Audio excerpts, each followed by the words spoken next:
something where people can see you and can see your guests, because that makes a difference. So yeah.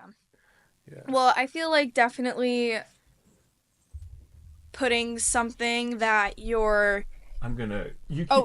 Sorry. You do you. I'm just gonna adjust everything, so you're good. Is that good? That's perfect. Okay, yeah, that's good. But I feel like if you're going to put in, how do I say this, the quality into some work. Yeah. You have to be interested in the work that you're doing. Exactly. In order to make it your best. Right. You know what I mean? Yep. Because otherwise it's just whatever.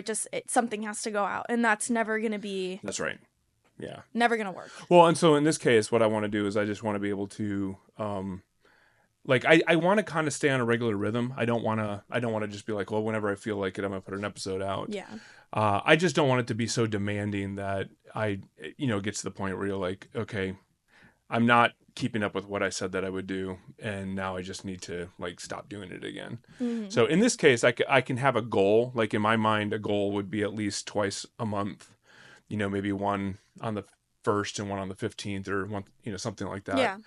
And then if I do more than that, then great. And if I do fewer than that, then it's okay, just because I want to, space things out well in a manageable time. So, well, I mean, I think it's the same way for things that I go through with Race for Research. We have outside lives of our passions, right? Unfortunately, right. Yeah. But it's just it's what allows us to do stuff like this. So as much as I wish I could quit school and just do Race for Research, I totally would. But it's what's going to allow me to do it long term. Yeah. So most people and most of the nonprofits that I've talked with in even Fremont and I've interviewed, it's run mostly by volunteers. You have a few people that are employed, but even, what they're employed, the amount that they're employed for is not enough really to keep them, functioning on a really high economic level. Right.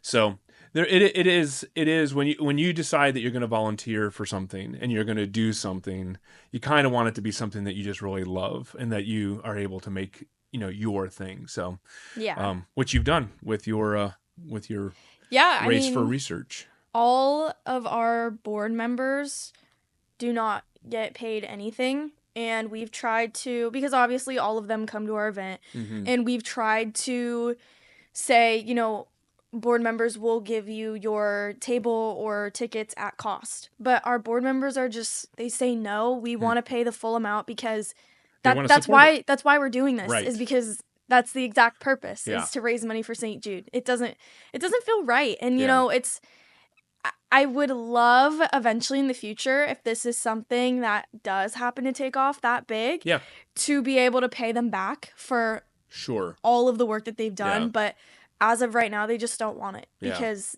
their hearts are just so in it. And I love it. Yeah. I mean, I want to give them something for it, but they just refuse.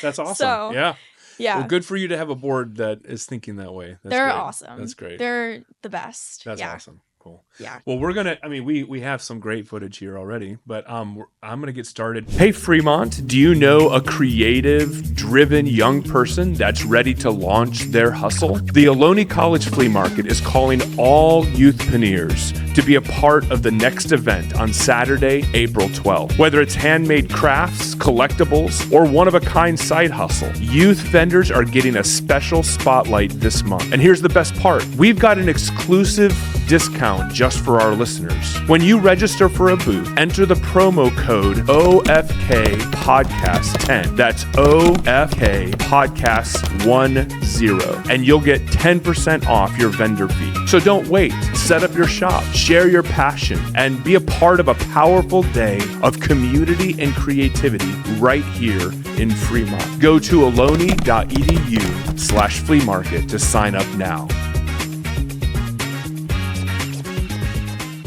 I'm excited to just kind of catch up and have a casual conversation. I know. And it's been 2 years. 2 or 3 years. No, it's been, I just checked. So, your episode when we recorded our first conversation came out on March 3rd.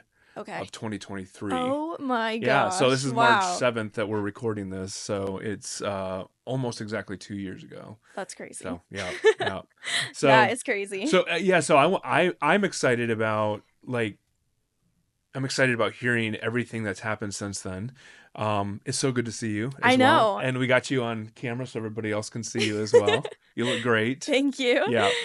Yeah, I know. I was like listening to a little bit of my podcast from 2 years ago. Yeah. And I was like, oh God, this time I really need to redeem myself. Oh, no, it was good. It was, I think everyone who hears themselves on audio recordings or whatever, everyone's like, oh, that's the way I sound. Oh, I hate God, it, my voice. Yeah, that's me. That's definitely me. Well, I became a critic for a number of reasons. I was a critic of my own, like the way that I, ask questions or the way that I lead conversations, even the way that I talk. I'm like, oh man, why did I say that again? Like, why do I repeat myself so much? And so I've become a critic, but the only way you can really, be a good critic is by going back and listening to yourself, and you have to deal with a lot of that. Oh man, do I really sound that way? Yeah. So it is nice to actually have an editor where they can just they're the ones listening to your voice. You're not the one. Oh, you don't have to do it. I don't for have to do it. Yeah, an hour. Right, and go back and say, let's cut that out and cut that out. And so anyway, yeah. So when you were here last time, so we determined it was 2 years ago. Yes. So when we were here last time, I don't think that you had your first fundraiser. No. We were talking about when your dad used to do it, and it was something that had not been done for decades, right? Yeah. Or at least 20 years, I think. He's going to listen to this he's and gonna be like, hate you for that. He's like, it was at least a century ago. I'm just kidding. Oh my gosh. He's gonna, I'll tell him. Yeah. I won't tell him when this comes out. Don't worry. That's right. So I just remember us having this conversation and talking about this dream and vision that you had of picking up something that your family had been doing, years before, and you were wanting to start doing it yourself. Yeah. And so you had not had your first gala, your fundraising event for this Race for Research. And I think that on Instagram, we might have done a follow-up where we're like, oh, great, this is how much you raised. But we didn't bring a lot of attention to it. So I'm super excited to have you on here because you've already been through 1 year. Yes. This one coming up is a third? Third. Wow. Yes, I know. That's awesome. So first of all, tell me what's new in your life since we last talked. And then let's talk about how the last two fundraising galas have turned out for you. Okay. So what's new in your life? Minus Race for Research? Yes, just in life. What are you doing with your spare time? Well, now you don't have spare time, I know, but I got accepted into St. Mary's College of California in Moraga, and so I'm there on a scholarship. I'm an undergraduate, and I'm studying behavioral neuroscience. So once that's over, I'm hoping to go to med school and then do my residency and eventually become a psychiatrist. That's awesome. That's what I'm studying for right now. So the quick question on that then, what inspired you to choose that route? Psychiatry? Yeah. I have just always I feel like it's very common right now for a lot of people to be very interested in psychology. And that was me in high school. And I took literally every single psych class there was at Livermore High School. And I took an ROP class where I worked with second grade children. And it was called Developmental Psychology of Children. Okay. So I did that every morning. I got to work with second graders in their classroom. And I think that combining my love combining my passion for, I think, helping people and being so exposed to St. Jude and sick children or children in need, and meshing that with my passion for psychology and the human brain, I've just always wanted to do something within psychology, and I want to make a decent living. So no, but seriously, we have to do that, right? Yeah, it's important. But in all seriousness, I've always been extremely interested in the brain as well. Yep. Brain chemistry and neurobiology. I am a total nerd for all of that. I'm not gonna lie, I'll own it. So psychiatry just pointed in my direction, and to be introduced to St. Jude and have all of that, tie in with this, pediatric psychiatry is exactly where I want to be. Yeah. That's cool. Yeah. I love that. Yeah. Very cool. Is there anything that I know you're fresh into college, right? Mm-hmm. So is there anything that surprised you as far as like choosing this path or getting into college? Anything that like, you know? I would say, I submitted my application. I got accepted as a psychology student. Mm-hmm. And mid first semester, I changed my major to behavioral neuroscience just because it fit more of that psychiatry description. And I just was more interested in that anyways. But I will say, when I did get into St. Mary's, I was really, really excited for the college experience. Yeah. And just, meeting new people, going out, and being in a fun dorm. Yeah. And I was very excited for the social aspect of it. And I got to St. Mary's. Oh, wait a minute. Yeah. You were let down. But that's awesome. I got to St. Mary's, and my first night in the dorm was actually like the most peaceful night I've ever had of sleep ever. And that was like my turning point where I was like, oh God, what did I just get myself into? So I have probably been home from college every single weekend. Oh, that's hilarious. It's just not a party school. Yeah. It's not that kind of school. Yeah. And that's okay. Yeah. First semester, I was really, really upset about that. And because I just had all these expectations of going out and having, all this fun and making new memories. And, and that's just not how it worked out for me. But I think it was honestly a blessing in disguise because I love it now. Yeah. I've really gotten used to the culture of it. And it's really gotten me in tune academically, because I think that if that lifestyle did happen to me, I wouldn't be able to really pursue my passions as well. And I'm grateful that it didn't work out in the way that I intentionally wanted it to, if that makes sense. You're still finding ways to have fun though, right? Yes. Good. Yes. My friends are still home.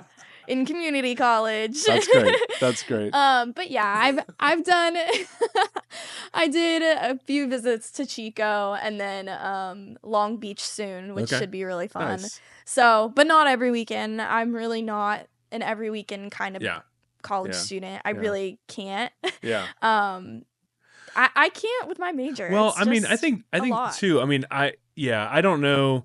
I went to college late. I was older. I was working a full-time job, and I didn't graduate from college till I was 30. So I was maybe I was a loser. I don't know, but but the thing I think there's something about the college experience that really it helps you discover who you are, and you find yourself in the middle of all of that. So you might have certain expectations where you're like, I want to have this amazing social life. I want to party. I want to do all of this because you don't have that regular experience, going into college. Right. But then when you get there and you're like, okay, it didn't quite happen the way that I thought, but then you spend like the first year discovering who you are and like, what is, what does Mick look like in this new setting, and you're like, I'm okay with actually getting a good night of sleep every once in a while and not, out there partying every night, but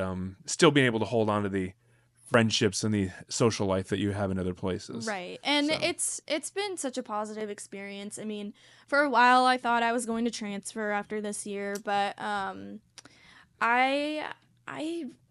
have the opportunity to go out and do that when I want to on the weekends. Some of my friends, go to different schools, and I'll school hop. There you go. But no, but seriously, it's with what I'm doing and my extracurriculars and my major. I'm a STEM student, so I I'm slammed during the week. Sure. And all I want to do on the weekends is just sleep. Relax, you know, sleep, and yeah. throughout high school, I didn't take it seriously enough to get into, you know, my dream school is Stanford. I'm hoping to do my residency there. Hopefully, we'll see. But and I just had wished that I had taken it more seriously my senior year. Yeah. And so for me now having a new opportunity, I feel like I can redeem myself by taking college more seriously. Yeah, that's great. To get into a good med school. Yeah. So that's kind of the approach I've had on it this second semester.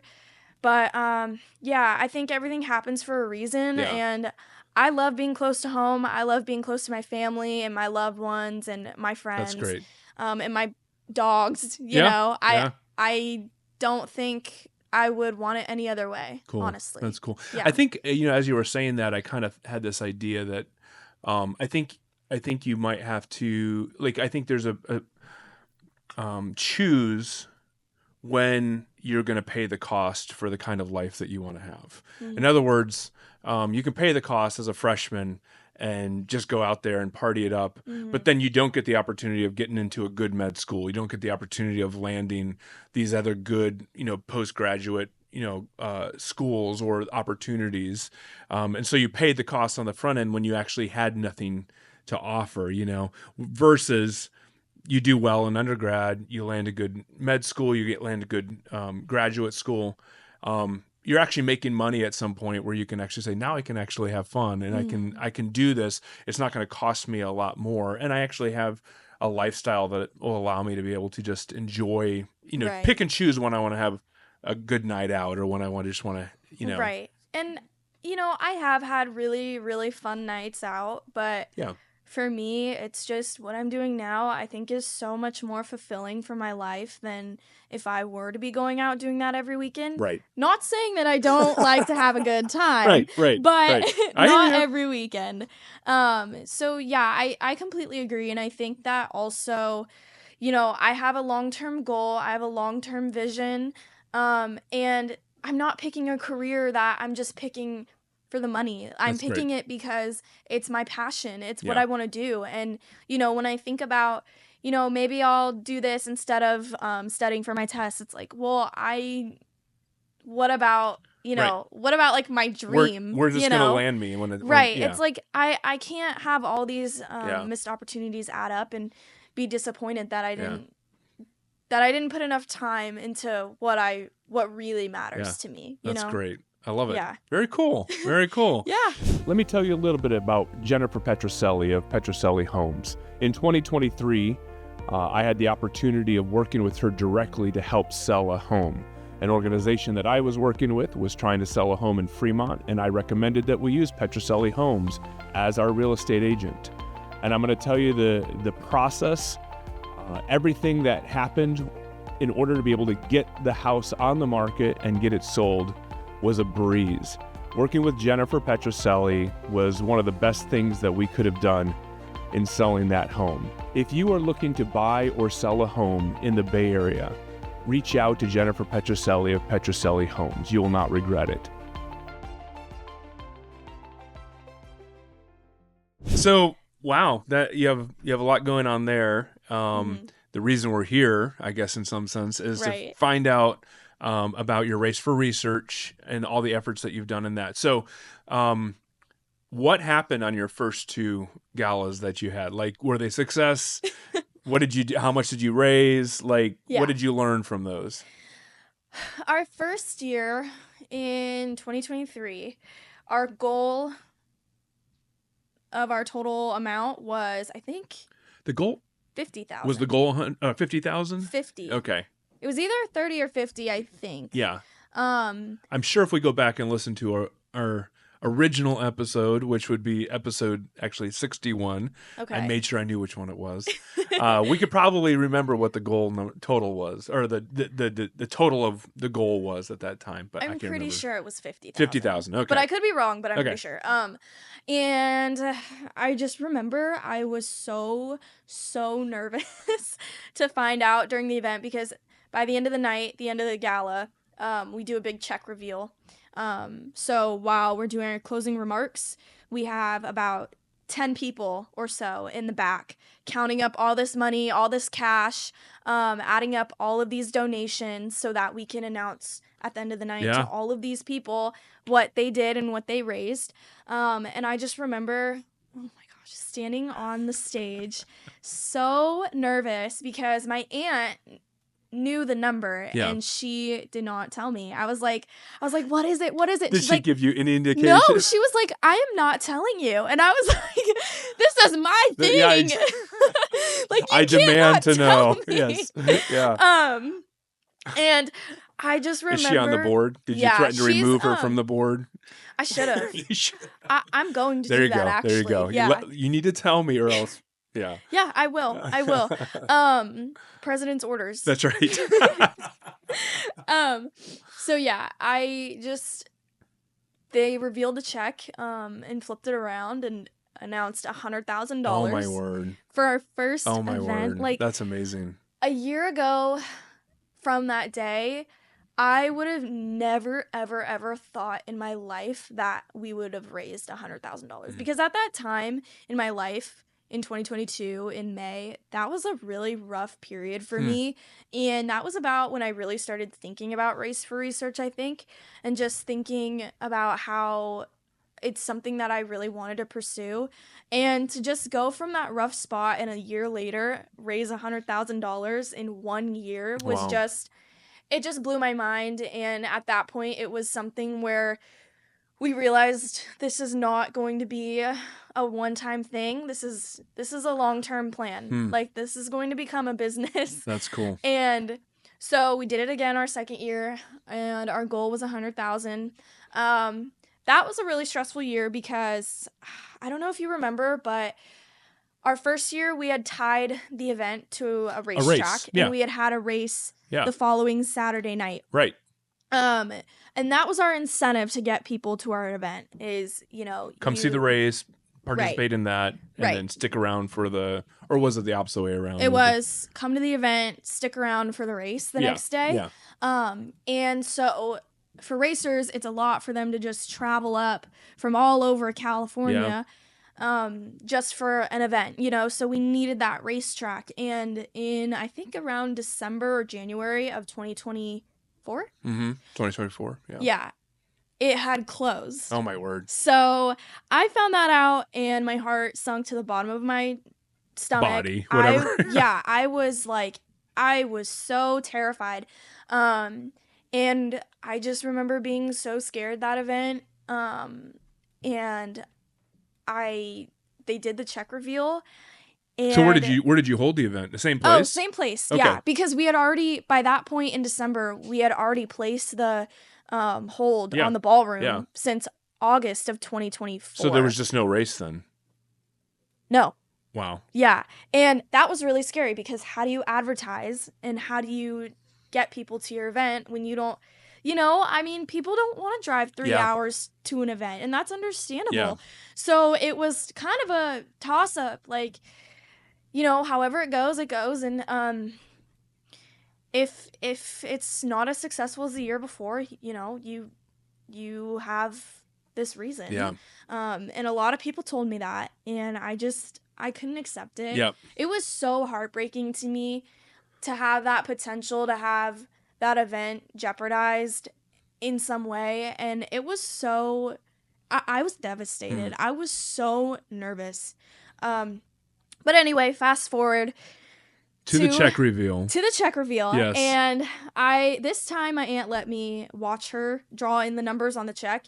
And I just saw 1, and then I saw 3, and then I saw 0, and you're like, what? Lost my mind. I was on stage crying so hard. Wow.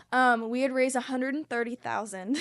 Wow. So that's amazing. To come from that struggle and raise more than we did even the first year was just incredible. So at this point we've raised over $250,000 in 2.5 years. That's great. Yeah. That's great. It has been the most positive experience of my life. That's great. Yeah. Wow. And I think a lot of other people's too. Yeah. I think it's something that this community really needed. That's awesome. Yeah. That's awesome. Yeah. So we're on the verge of the 3rd annual event, correct? Yeah. So what is the date for this? This is May 9th. So May 9th, it's a Friday night, and then we are having a race this year. Okay. So I know it's a little far from Fremont, but we did move it down to the Central Valley in Lemoore. Okay. It's a small town near Hanford, Tulare.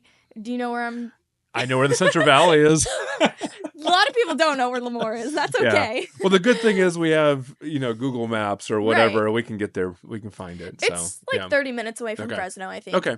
But it's at the Tachi Palace Casino Resort. Okay. It's a really nice Indian Reserve resort. Okay.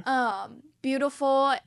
It's gorgeous. And what's exciting is that we've outgrown their ballroom space so much that we've actually had to move our event to the bingo hall. Oh my word. Wow. Yeah. That's cool. So we'll see how many tickets we sell this year. I definitely think it's going to be a sellout at 400. Wow. Yeah. Wow. That's awesome. Yeah. So how many have you had in the previous, how many tickets have you sold for the previous events? We have sold out both events at 300. Oh, wow. Okay.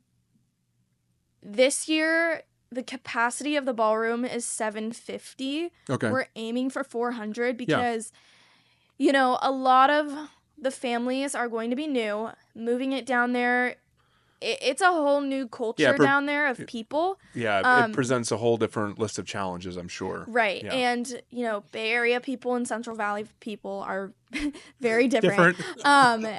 In the best way possible. Yeah. But, so we'll see how people respond to it. But I think just giving it room to grow, I think we are going to put a capacity of 400 on it this year. So it's definitely like first come, first serve on tickets. But yeah, what do these events look like? Like, I think we talked about this before, but it's been 2 years, right? Mm-hmm. So what do the events look like for the gala? Like, what kind of things, if people buy a ticket, they show up, if I buy a ticket and show up, like, what am I expecting? Like, what am I going to be doing? What's my, what do I have to look forward to? Right. I'll just go through the agenda of the night. Yeah. So basically, people show up. We'll open the doors to the ballroom, and we'll have a silent auction of over 100 auction items. Okay.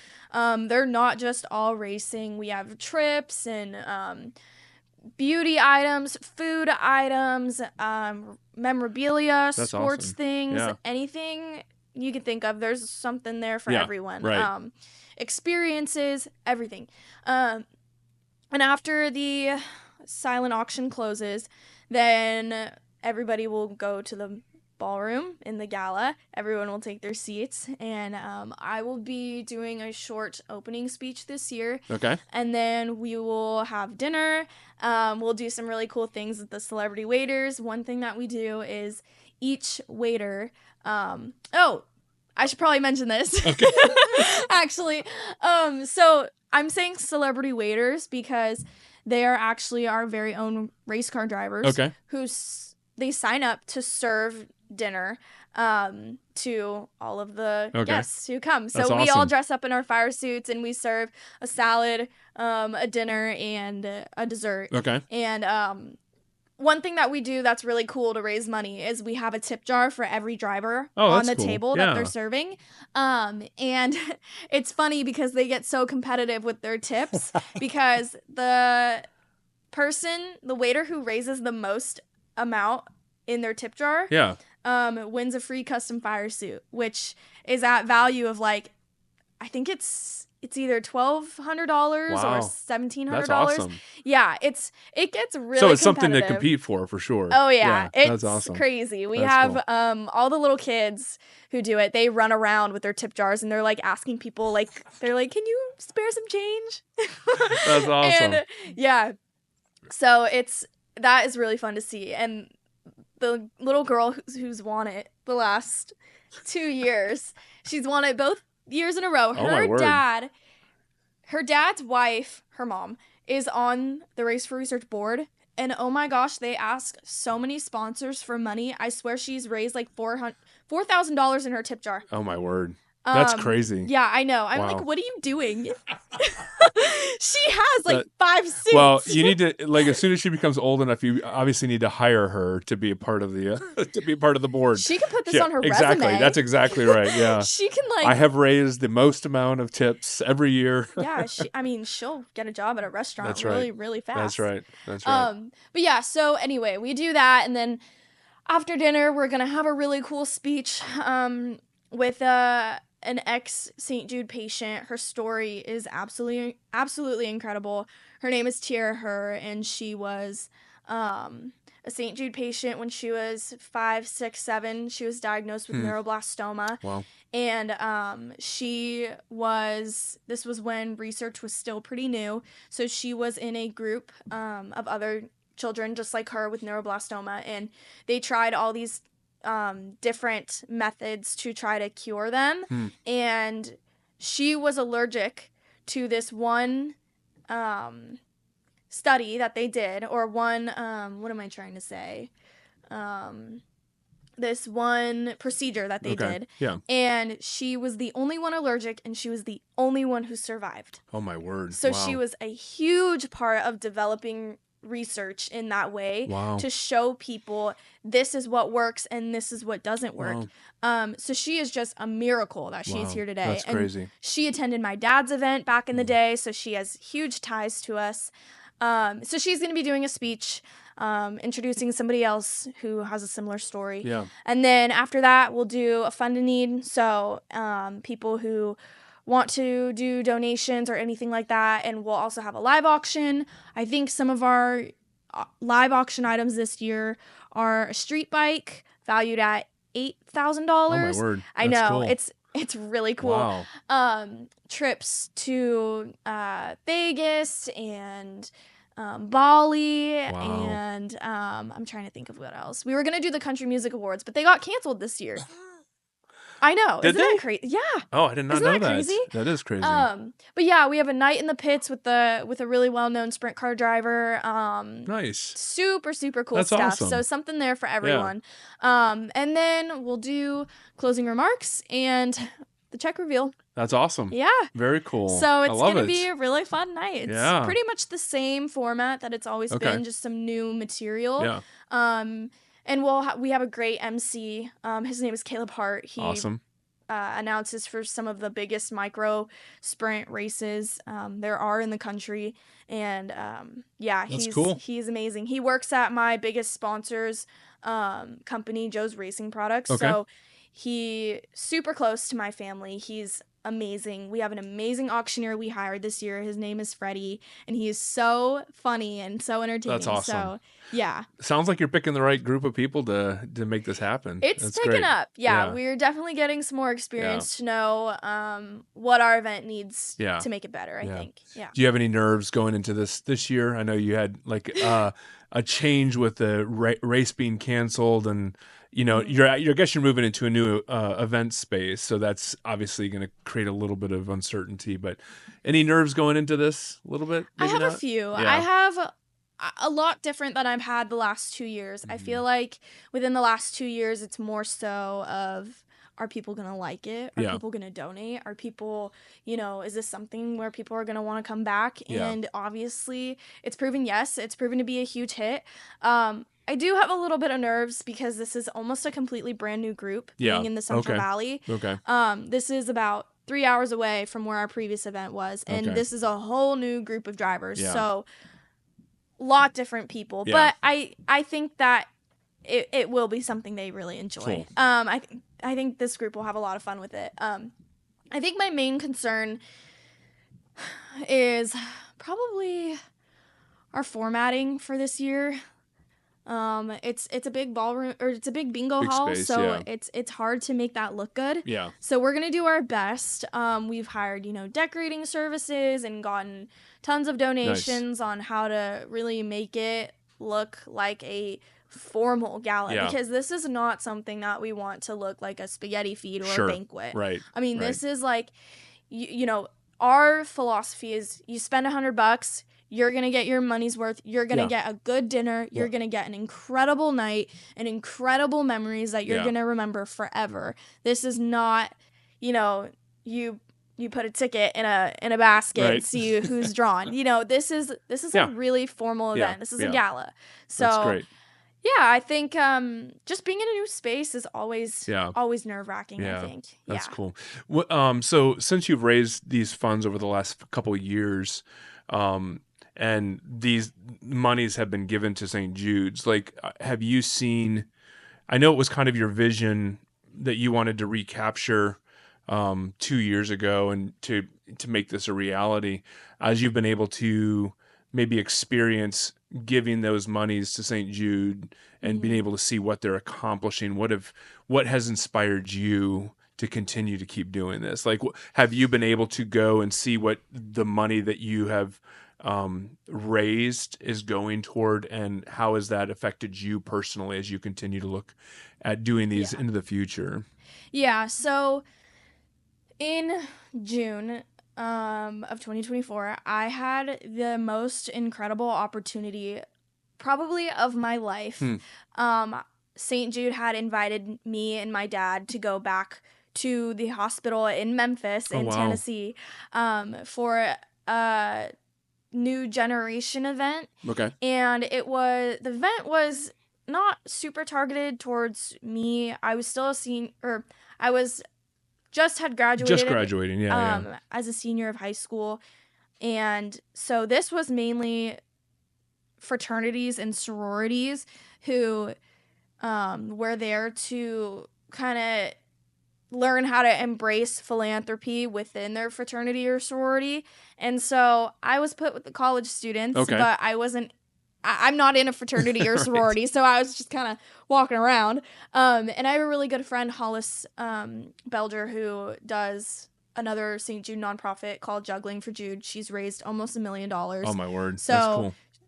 Incredible person. Yeah. And so she was there as well. So we kind of teamed up the entire week and really stuck together. But anyway, I got to see and listen to guest speakers, panels, patients, the most incredible speakers I've ever heard in my life. One thing that really, really, really stuck out to me was I got to hear St. Jude's CEO speak, and it was, I mean, he is just such an admirable man. One thing he said that really, really stuck with me always, that I'm going to even incorporate into my own speech this year, is live charitably. It doesn't even mean just to, like, donate to St. Jude or give them $20 a month for a t-shirt. You know, it genuinely means live charitably. You know, every once in a while, pay for the person behind you, pay for their coffee, spread joy into the world. I mean, seriously, you never know who is struggling. That's you great. never know, you know, what people are going through.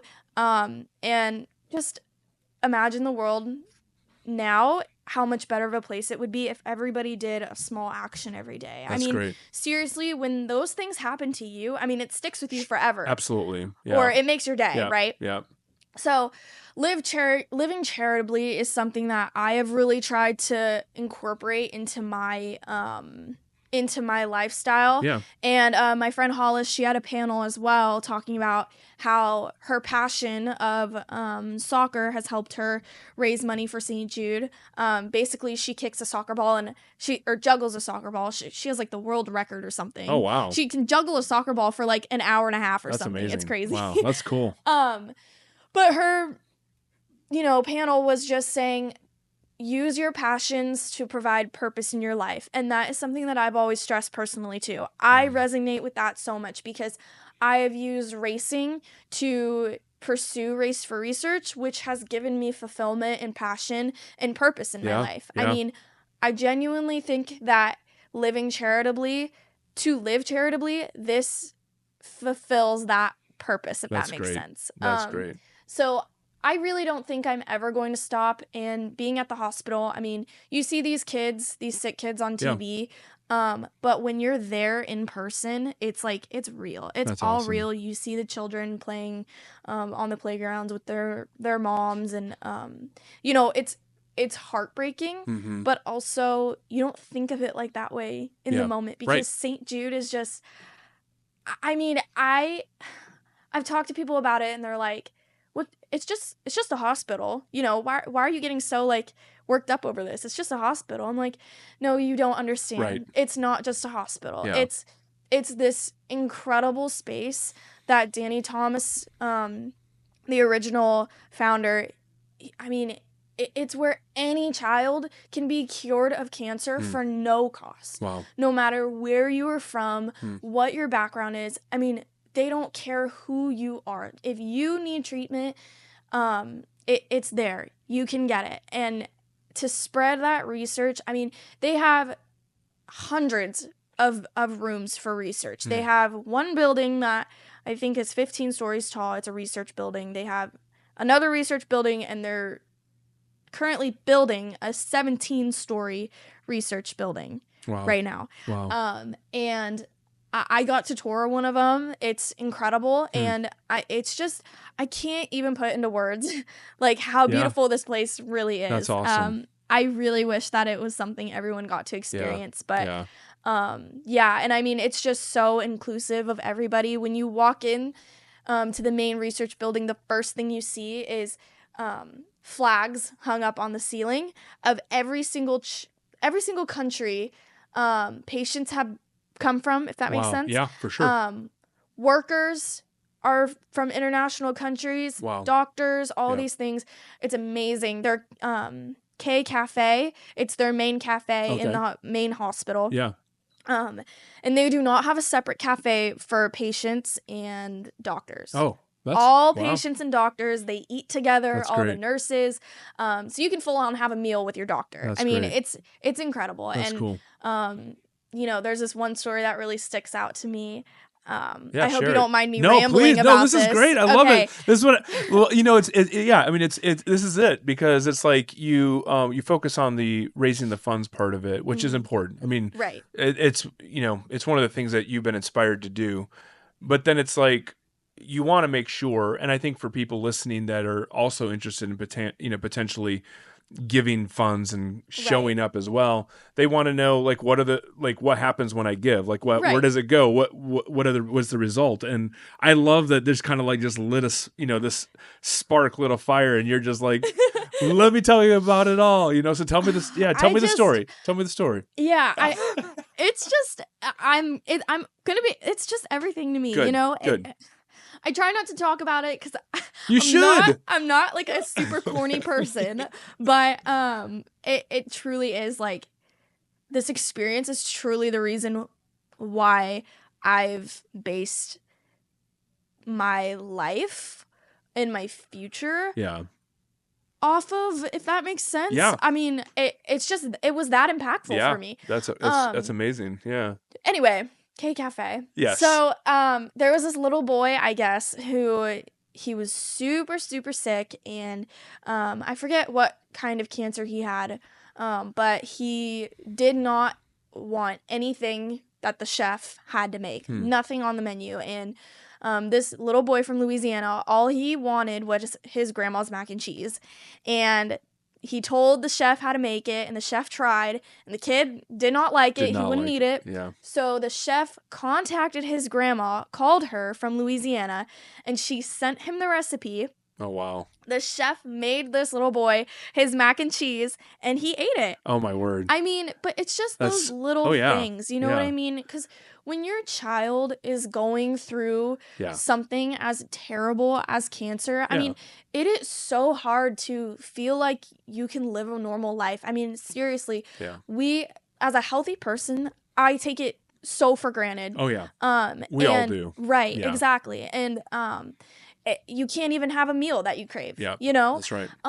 And for St. Jude to design their practices off of making these children feel like they are at home or as normal as they possibly can feel, it's something that I got to see in person, and it's amazing. I mean, that's why people go into St. Jude and they say, I don't feel sad when I walk through St. Jude. I feel hopeful. That's great. I feel happy, and I feel like this is a positive place, right? It's not a sad, dark hospital, and it's hope. It's hope. That living charitably is like realized in that space, you know, Yeah. for a chef to do that sort of thing. You know, he's not just doing it because it's his job. He's going way out of his way to do something that he's not being necessarily paid to do or asked to do specifically. Right. He's just living charitably. Exactly. Yeah. And I think that when St. Jude, you know, hires their employees, that's got to be like a check mark on their resume that they have to have, because I swear every single person who works there is so moved by the cause. It is not a place where, you know, they're working there for the good pay. They're working there because, you know, it's a nice hospital. Yeah. They're not working there because it's prestigious. They're working there because it's their passion. It's their livelihood. Yeah. I mean, and when you see it in person, you become so touched by everything there. It's like the most, I truly wish that I could just like take my experience and just be share able it with to, everybody. Right? Yeah. But I can't. Yeah. And it's just so hard. But you're taking your experience and you're letting it, you know, fuel the fire that you have behind what you're doing to make a difference. That's amazing. Yeah. And it's amazing. I mean, to put in all that effort and, you know, people saying that they don't know where their money goes. Well, it goes to all of these children who feel like something is wrong with them, which you know, physically there is, but mentally you can feel like something's wrong with you. And that's a really hard feeling to go through. But to have that normality is just so mentally important for these children to not become, you know, depressed in a hospital while they're sick. Yeah. It's incredible how they've considered what these patients go through. I mean, these patients are not patients in St. Jude's eyes. They're family. That's great. I love that. They care about these children just as much as they would their own family. And it's amazing to see. I've seen, you know, when I was there, I got to hear about how they have a music studio there for children who like to play instruments and record songs and all these different things. And they have a recording studio so patients can sing in there or record whatever in there. But they also use it, you know, if a child is going to pass away, they use that recording studio to record that child's heartbeat. Wow. To give it to their parents. I know. That's crazy. It's I mean, the things that they think of to comfort people is just incredible, how they consider, you know, other people's feelings. That's awesome. Yeah, wow. I mean, truly, it's incredible. That's awesome. Well, thanks for sharing all that. Yeah, that's I know. Really cool. I know that was a lot. You can cut that down if you need fine. to. That's good. I totally rambled on there. Yeah, no, that's great. I love it. Yeah, I really love it. Well, I'm glad that you're inspired, and I'm excited to see how your fire for all of this, your excitement for all of this, really pushes your efforts forward. And I really, I really hope that the fundraising effort that you're doing this year is a big win. Yeah. For you, for, you know, Race for Research, but also for these kids. You know? I mean, that's the reason why we do it. That's right. Yeah. I mean, I really, you know, I was really trying to think of what I wanted to say in my opening speech this year. Yeah. And I really settled on, I don't want to do something sappy. I don't want to do, I mean, not sappy, but I don't want to do something sad. I don't need to tell a story for somebody else this time. I want to take my experience this time and inspire other people with that. Great. Because that is what's going to make this go a long ways in other people's heads. That's right. So I think it's going to be our most emotionally impactful year. Definitely. Wow, that's great. Well, you are already inspiring. I love. Thank you. Yeah, you are, and I have no doubt that, you know, years down the road, the work that you're doing, both for Race for Research and for these kids, and then also the work that you're doing to become the person that you're going to be, you know, psychiatrist, you know, wherever that takes you, I know that it's going to be amazing. And I get a chance, I'll probably be sitting in my like lounger somewhere someday and saying, I interviewed her and I was there when she did, Oh my gosh. when she was in high school, and I remember doing that. And I remember, so I'll get the opportunity to point out and say, she was making a difference back when I knew her, and she's still making a difference today. Thank So that's you. going to be really cool. So Thank very you. cool. So if people are interested in knowing more about Race for Research, what's the best place to, contact or to access the information? Yeah, we're on Instagram and Facebook. Instagram is SJ Race for Research, and then Facebook is just Race for Research. And our logos will come up in our accounts. We only have one account, so and then we have a website. It's www.raceforresearch/maxgiving.bid or something. I don't know. we can add it to the show notes too, and people can access it. Perfect. To that, so and then we also have an email. It's just sjraceforresearch@gmail. So, but most people will message us on Facebook or Instagram. It's just easy. That's great. So yeah. So one last question before you go: are you still racing? Yeah, I don't know what it's been. I have gotten this question so much this year. Oh, that's funny. I think it's because I've just been super busy. Well, your life changes. You go to college and you have all these other things going on. Yeah. It was a fun high school sport, right? And are you going to keep doing that? Yeah, I 100%. I could not think of giving it up. Yeah. At this point in my life, maybe when I go to med school, and life starts becoming life. You need to be able to you need to let off some steam. I need to go to I in med school, I'm sure. So well, hopefully, that's if I have the time. No, seriously. Yeah. I definitely want to keep racing. I already have a new car being put in the works right now, being built, all right. Put together. It's a Joe's. Are you gonna be racing after the gala yes, the next? Yes, are you? Yes. Oh, cool. I know. I feel like I have Very to. good. You know what I mean? Of course. Yeah. But yeah, so I have a 2025 Joe's Racing Products chassis. They just came out with it this year, so I'm gonna be running that this year. Nice. And then same deal. Awesome. Yeah, same schedule, and running in the Central Valley now. So great. That's awesome. Well, it was great having you on here again. Thank you. Thank you for sharing your heart, your passion, your stories. And I hope we get to do this again. And I know. if I get a chance, I'm going to try to come out there to the gala. I've wanted to do it every year. Every time I've seen it, I'm like, oh, I need to get to that. And I'm gonna try to make it work this year. That would be awesome. Yeah. And we have a hotel room discount rate because it is at a hotel. Sure. So a lot of people will stay the night that night. And I think our code is you have to call Tachi and just say, I want to use code Race for Research, and they'll give you a discount on your room. So awesome. Yeah. Very cool. Well, thanks for joining me. Thank you. Good to spend some time with you. I know, it's so good to catch up finally. Yeah, exactly. I feel like it's been way too long. It has been. Yeah. It has been, yeah. So All good right. luck, and hopefully we'll see you around some more. Thank you. Yeah.